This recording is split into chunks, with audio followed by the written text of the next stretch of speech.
Today we're going to build this super simple, clean, modern-looking above-ground planter box on 4eyes.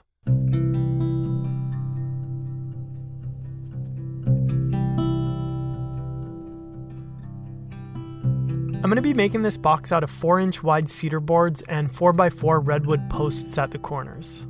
I'm going to be using these because they're both woods that are going to hold up outdoors with the sun and the moisture really well. And I would have used all cedar, but they didn't have cedar posts. But you're not going to see those in the end anyhow. So the first thing to mention is that you don't need to have a table saw for this project, but you can get a much cleaner result if you do.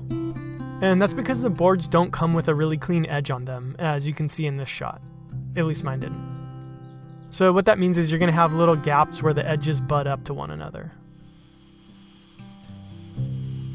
The first thing that I did was take all of my pieces out to the driveway and ran them through the table saw to put one good edge on them.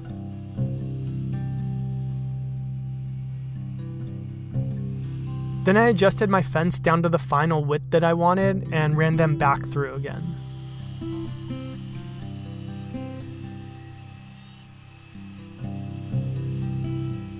So at this point I have two pretty clean edges and all of my boards are the same width.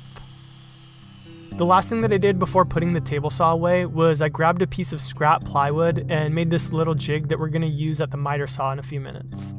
But I'll explain that when we get there. For now, all you need to know is that it's shaped roughly like this. In this shot, I'm getting everything ready for cross-cutting on the miter saw. These were originally 12-foot long boards, but the guy at the store was nice enough to break them down into two 6-foot boards for me. So basically my pieces at this point have one clean end and one bad end. And here I'm just orienting them all so that the good end is facing me.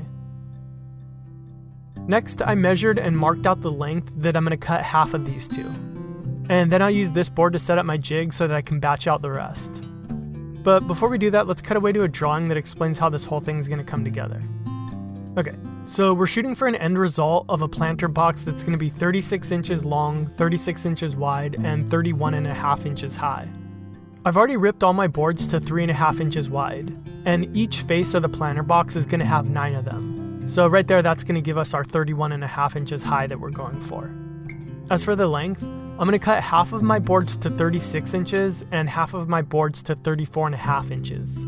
The reason that half of them are 1.5 inches shorter is because all of the boards are 3/4 of an inch thick. And I'm going to use this sort of box joint way of putting them together, which we're going to go over in a minute. But basically just know that a 34.5 inch long board that's between two other boards that are both 3/4 of an inch thick will match that 36 inch length. Alright, back at the miter saw, now we can install that jig that I made a couple minutes ago. So off camera to the left, the line that I struck on my board is under the saw exactly where I want it to be. Then here I'm screwing down my jig to the table so that I can keep repeating this exact cut quickly and accurately. Then I just started cutting, working my way through the stack until I had cut half of my boards, which in my case was 18 of them. Luckily, it went pretty quickly, and that's really thanks to this setup.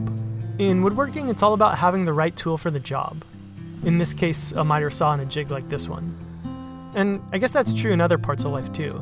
Like, for example, if you were a chef, you'd want good knives. And if you were looking to build a website, you'd want something like, I don't know, maybe Squarespace?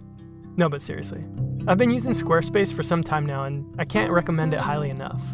I use it for my 4eyes page, and we use it for the Modern Maker podcast page as well. And the main reason that we do is because it's just drop dead simple, and the outcome is always fantastic. They have a variety of great looking templates that are perfect for any kind of website you might be dreaming up, be it a personal portfolio, an online store, or something for a brick and mortar like a restaurant. And the few times that I've ever needed assistance, they have really great customer service. So whatever you're looking to do, they'll be there to help you do it. And best of all, right now you can start a free trial by visiting squarespace.com/4eyes and save 10% off your first purchase when you use the offer code 4eyes at checkout. So seriously, if you're thinking about starting a website, or even if you have an existing one, you owe it to yourself to at least check them out. Alright, thanks Squarespace. With half of my cuts done, I adjusted my jig to cut the shorter boards and then cut all those out.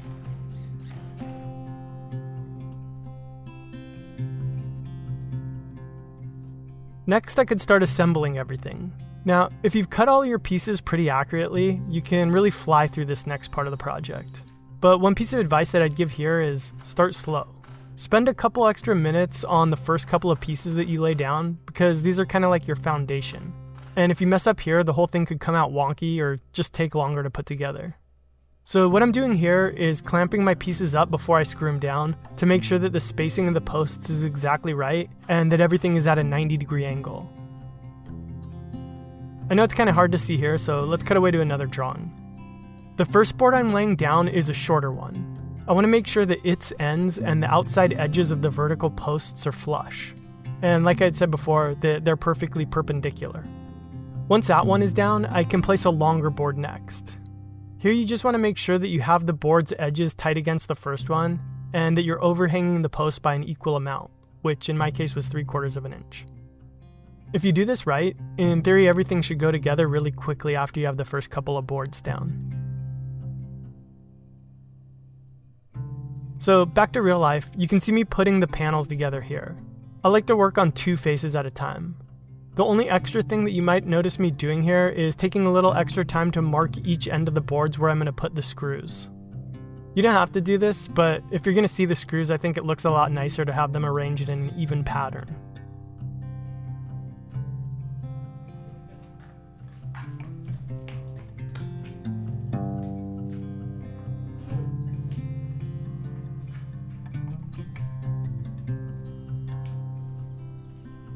And then a lunch and a shower later, I came back and assembled the other 2 faces. Occasionally when you're putting a piece in the final side, you'll run into a board that doesn't quite fit, or maybe it's a little bit more snug than you'd like it. So just keep your miter saw on standby to nibble away at any of those boards. Also, I'm sure I'm going to get a lot of questions about finish, and I'd recommend reading up on outdoor finish if you're interested in that, especially when it comes to food-safe alternatives if you plan on using something like this as a garden. But when I first built mine, about 2 years ago, I finished them with some poly, and after a few months it looked like I didn't do anything. I think just sitting in the sun all day and being watered multiple times a week really takes its toll. But even without any kind of finish, the wood holds up really well. So basically I wouldn't even bother, unless you don't mind the upkeep of maintaining something that looks finished.